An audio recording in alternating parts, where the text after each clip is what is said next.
ഇപ്പം ഇത്രയും പാട്ടുകൾ പാടിയ പാട്ടുകൾ കുറച്ചാണെങ്കിലും എല്ലാം എല്ലാവരും ഏറ്റെടുത്ത പാട്ടുകളാണ്.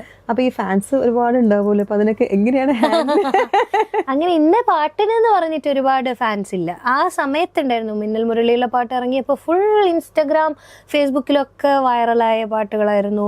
നഗുമോ ശ്രീ രഘുവരനീ, അത് വെച്ചാണ് എല്ലാരും റീൽസ് ഇടുക.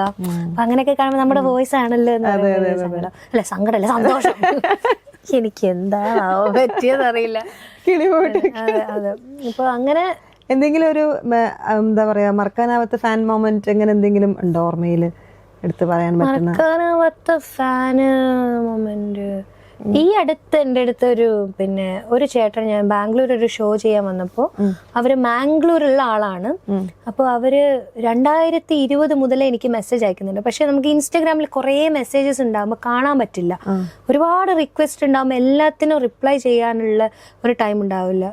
ആൾക്കാർ കാണുന്നത് അറിയാം, ഞാൻ അത്യാവശ്യം റിപ്ലൈസ് കൊടുക്കും. പക്ഷെ എനിക്ക് ഒരുപാട് സ്ട്രെയിൻ എടുക്കാൻ പറ്റില്ല. എന്റെ സോഷ്യൽ മീഡിയ മാനേജ്മെന്റ് ഒക്കെ ഞാൻ തന്നെയാണ് ചെയ്യുന്നത്.